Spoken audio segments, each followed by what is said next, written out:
Mnakubali endelee? Kwa hiyo heshima tusimame wote. Aende mbele Raila aende mbele Raila aende mbele na baba aende mbele na baba aende mbele na Azimio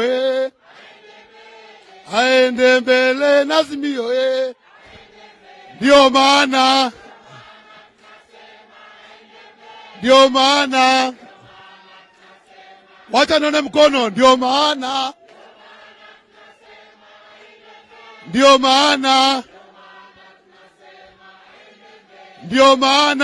watu nione mikono. Ndio maana. Thank you.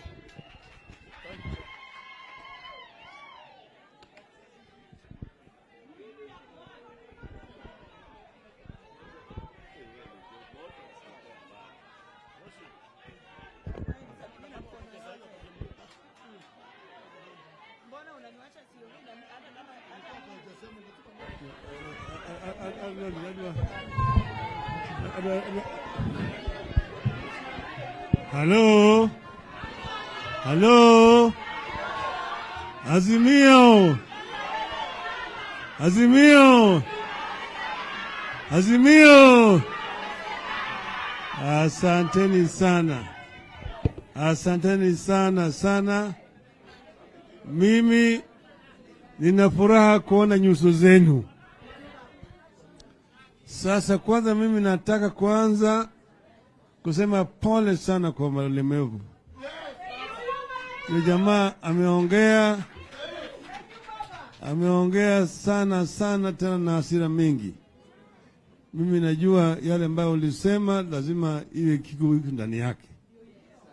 Panapo nini? Panapo moshi? Ndio.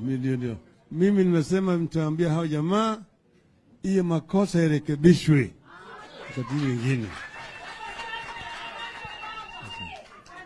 Sasa hii kikao ni kama ya kidharura. Maana yake mimi nilisema sitaki kuongea sasa. Nilisema nitaongea wakati ikifika vizuri. Lakini sasa tumelazimishwa kuongea sasa kwa sababu ya yale ambayo yanaendelea. Yale ambayo yanaendelea ambayo ni uchochezi. Uchochezi ambaye haina kifani. Ndio sababu tukasema mpaka tuongee sasa. Nyinyi nyote mnajua tarehe 15 mwezi wa 8 yale sarakasi ilifanyika kule Bomas of Kenya. Wakati wa Kenya wanasubiri matokeo, Chebukati alikuwa ametoroka. Anasema ati ameenda kulala nyumbani kwake. Amekaa huko, wale wa commissioner wengine wanamsubiri, haonekani. Sasa ambaye anakuja anasema wale watu ya kwamba ana matokeo. Wale jamaa wanashangaa, matokeo umepata wapi na ulikuwa umetoroka umeenda nyumbani? Ati afisa yangu tayari amefanya hesabu na mimi niko na hesabu nataka kwenda kutangaza. Ilikuwa sasa siku 2 mfululizo walikuwa wamefunga ile televisheni, ilikuwa haionyeshi chochote. Hapo walikuwa wanakoroga mambo.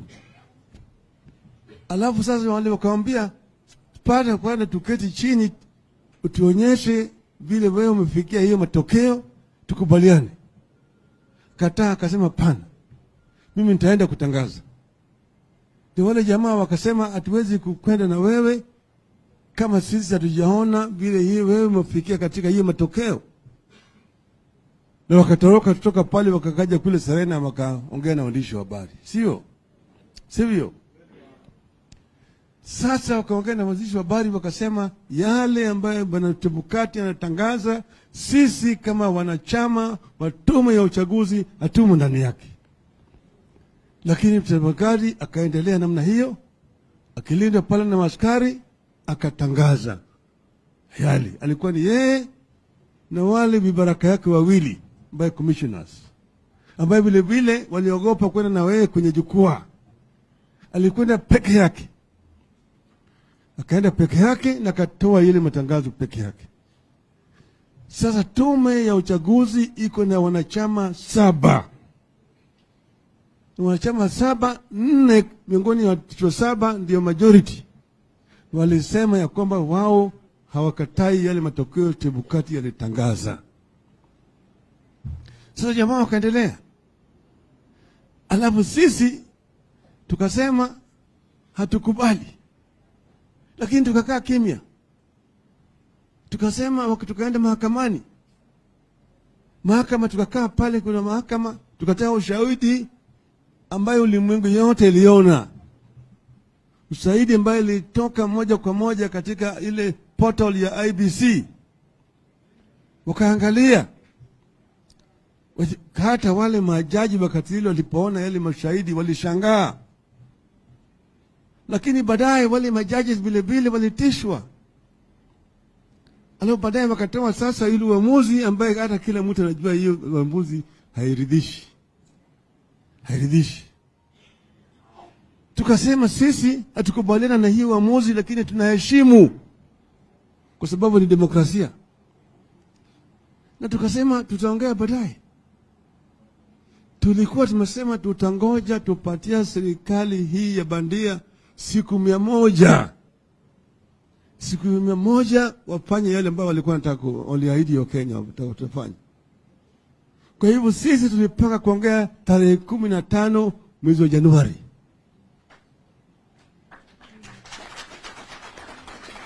Lakini sasa wamelazimisha sisi. Wameanza sasa kufanya mpango ya mwaka wa 2027. Wameanza sasa kwa kwanza kufanya njama ya kutoa wale 4 ambao walisimamia uhaki. Ati mpaka hao watolewe. Kisheria inatakikana bwana Chebukati, maana yake tamu yake imeisha, ingetakikana tarehe 1 mwezi jana angeenda kwa kitu inaitwa terminal leave. Aende kule akiongoja kustaafu tarehe 17 mwezi Januari. Lakini ameapa kwamba hawezi kutoka mpaka hawa 4 watoke. Maana yake anajua uchafu ambao yuko pale ndani anapicha. Bado wanakaa pale katika tume ya uchaguzi. Bwana Chebukati na wale wenzake. Wao ndio wakati huu hata wanafanya yale by elections naendelea, wanazidi kufanya hapo. Sasa wakaleta mswini, wataweka ile kamati ya bunge inaitwa JLAC. Wametoa ripoti yao. Jana mliona katika bunge. Bunge kaendelea ikapitisha kwamba hao watu wasimamishe kazi, alafu rais aende aweke tume ifanye uchunguzi ili hao watolewe katika tume ya uchaguzi. Makosa yao ni nini? Manake wao walikuwa wamelinda ukweli. Na vile mimi naongea na nyinyi sasa hapa namna hii, Bwana Ruto tayari imeshateua hiyo tume. Tayari imeshatoka gazeti, weka tume ya kutoa wale katika nini? Katika IEBC. Alafu vile vile walipitisha jana sheria ati sasa wanabadilisha namna ya wale ambao watateua makamishna wapya watateuliwa. Hiyo panel ambayo inatakikana iteue wale watu, vile vile ataweka watu yake vibaraka vyake, ili wao sasa waendelee, ili wateue wale wanachama wapya wa IEBC ambaye itafanya rigging yao ya 2027. Hiyo ndio inafanyika hapo. Kwa hivyo ni sababu tukasema tukikaa namna hii, wewe unakaa na mtu ananoa kisu, unajua kama hiyo kisu akimaliza kunoa ataweka kwa shingo yako, wewe ni mpumbavu. Ndio sababu tumesema wakati imewadia sasa ya sisi kutoka na kuzungea kwa kauli moja na wananchi wetu na wanachama wetu. Tumesema tunataka ushauri na wananchi. Tutakuwa na mkutano na wananchi ya kufanya ushauri, kuuliza wananchi kama wao wanakubaliana na ile njama ambayo inapangwa na serikali ya Ruto na vibaraka vyake. Hiyo ndio sababu tumeamua kuongea siku ya leo. Siku ya leo tunaanza mapema, maana yake sisi tulisema Ruto, endelea, timiza ahadi yako na Wakenya, tuangalie ulitoa ahadi ingine ulisema ukiweka Biblia chini, hii na hii ndio utafanya. Ndani ya mwezi moja bei ya mahindi itarudi chini kutoka 200 hadi 70. Bei ya mafuta itarudi chini. Gharama ya maisha itarudi chini. Kodi ya nyumba itarudi chini. Utaleta sijui hata fund ile ya kina mama na kadhalika. Na yale yote ulitoa ahadi. Ndio tulisema tumwachie Ruto afanye yake, Wakenya waone. Lakini sasa yeye ameanza vita na sisi. Yeye ndiye ametangaza vita. Ametangaza vita. Anataka kugawanya nchi hii. Anataka kugawanya nchi hii na tunasema hatuwezi kumkubalia yeye. Anataka kurudisha Kenya chini ya utawala ya chama kimoja bila ambayo sisi tuliona wakati mwingine. Anataka kutoa sisi kule tulikuwa naelekea Canaan, kurudisha sisi kule Misri. Nataka kuambia yeye kwamba sisi haturudi Misri tena. Hiyo ndio sababu tunasema tunajua vile Wakenya wanapiga kura. Tulishinda kura hii na kura mingi zaidi. Na mimi najua ukweli itatoka. Ukweli itatoka.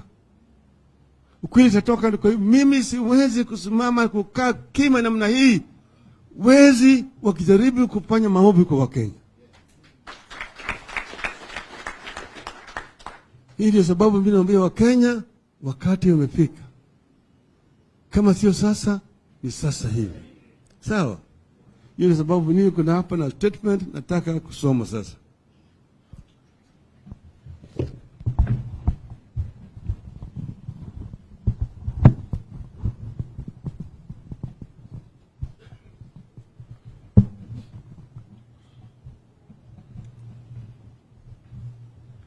Statement on the start of public consultations on the state of the nation, December 2, mwaka 2022. As was expected, the Justice and Legal Affairs Committee of the National Assembly has recommended the formation of a tribunal to kick out the 4 IEBC commissioners. And as we are talking here, already the the tribunal has already been set up. The outcome was predetermined, and there was clearly no need for JLAC to spend taxpayers' money purporting to be giving a hearing to the 4 commissioners. You have said before, and we will say it again, the tribulations of the commissioners are not about 2022 elections. This is about 2027 elections. That is why it is not Wafula Chebukati facing JLAC, despite being indicted by the Supreme Court. The 4 are being forced out because William Ruto and the Oda administration want a clean slate at the IEBC and fill it with his stooges and henchmen for the 2027 elections. Mr. Ruto wants to rig the 2027 elections in 2022. The order is on the campaign trail for the 2027 elections in 2022. If that is what the administration has decided to prioritize, we are ready to join them down that path. As a mere party, our concern and fear is that we have been here before. We were here in 2007 when the Kibaki administration single-handedly picked IEBC officials ahead of the elections. We protested. We were called names. We were told the administration was acting within the law. That single undertaking, when it was over, left more than 1,300 Kenyans dead, pulled thousands of Kenyans out of their homes, and drove the economy into the gutters through the post-election violence. As happened back then, UDA is amending the laws governing the appointment of IEBC commissioners to allow the administration complete leeway to pack the commission with his henchmen. You have gone back way before. We have gone back that way before the IPPB deal that allowed the government and opposition specific numbers at the commission. As a mere party, we wish to underscore that RUTO has taken a machete to hack the pieces and mutilate the 2010 constitution, which he did not support, with the leader of the red flag. We are witnessing the emergence of a darker form of dictatorship than what we witnessed under KANU. We in Azimio are here to let Kenyans know that with the benefit of history, we are going to protest and resist much more strongly than we did in 2007, because we now know just how wrong this can go if we do not stop it now. So we appeal to Kenyans to get us right and clear. This is not about the 4 commissioners. This is about the 2027 elections that could go terribly wrong if we let the RUTO administration get away with the fires they are lighting. This is about resisting the capture and emasculation of key institutions that need their independence to stand up for the country when need be. We need to jealously preserve and protect the independence of our institutions. In 2020, we witnessed strong and independent US institutions stand up to protect integrity of elections and preserve democracy despite extreme pressure by a section of the executive. That is what we need here. It is what we are launching the fight here, the fight for here today. The judiciary has been captured. The criminal justice system is collapsing. That is why cases are rapidly being dropped, criminals being celebrated and turned into prosecution witnesses. The security sector is being targeted and intimidated so that it can be captured. IEBC is being intimidated so that it can be captured fully. Parliament is half gone through bribery and blackmail. MPs are being bought to shift sides and to ratify the agenda of the executive. If all these institutions submit to ODA's schemes, we are in a real danger of losing everything we have fought for and won over the last 30 years. We are in a real danger of starting back to the 1980s. As Azimio, we are here to announce our readiness to stop that slide into the past. We are here to announce that we are rolling up our sleeves to stop the RUTO administration from taking us back to the days when Parliament changed or enacted very serious laws within minutes at the behest of the executive. We are here to announce that we will stop this country from going back to the days when the judiciary had cases in the middle of the night and dispensed sentences prescribed by the executive. We are here to announce that we will not allow this regime to take us back to the days when police were mere hit squads doing the bidding of the president. We are witnessing extremely skewed appointments to the public office by this administration. We are here to announce that we will not allow this country to return to the era when public service was run by members of one or two communities because the president was insecure and saw enemies out of every tribe other than his own tribe. We are here to stop a return to one-man rule through executive fiat. As we talk now, we are told a ship has docked in Mombasa with thousands of tons of maize. That importation came through the executive fiat. We maintain our rejection of the GMO foods and crops.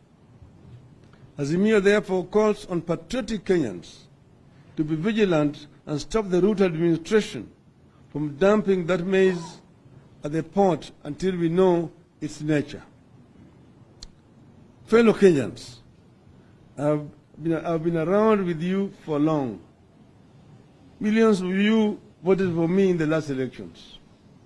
We won that election. Millions of you call me Baba.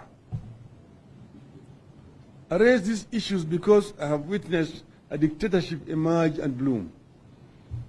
I have witnessed self-proclaimed God-fearing leaders preside over the persecution, false prosecution, and even murder of innocent Kenyans. I've witnessed an insecure administration run our economy to the drains. Those who witnessed this era with me should tell our young people the painful struggle it took to get the freedom we have today.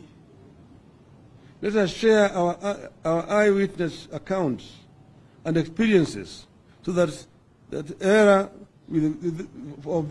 with our children. There's a real danger that we are heading back to the 1980s.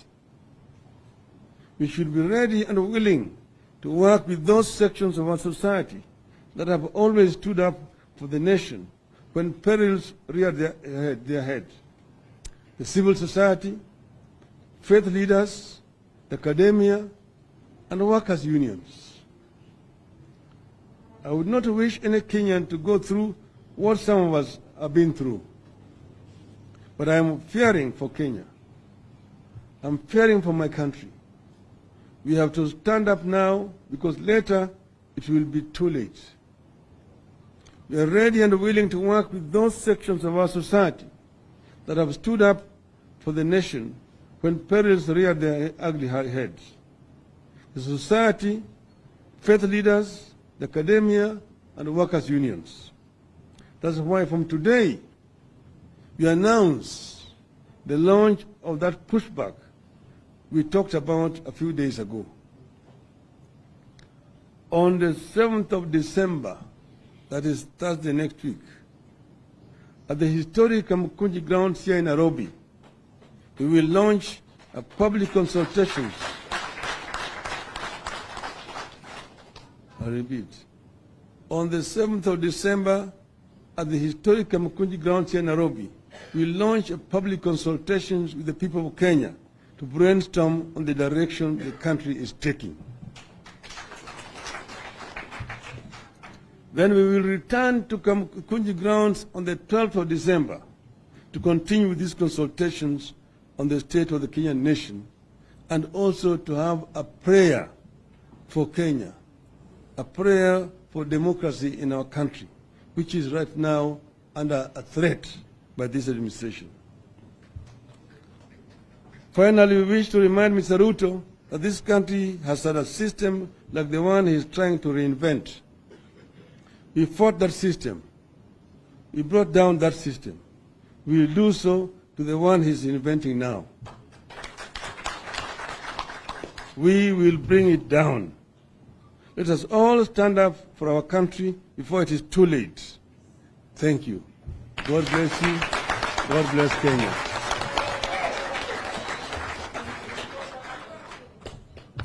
End of the statement. Azimio.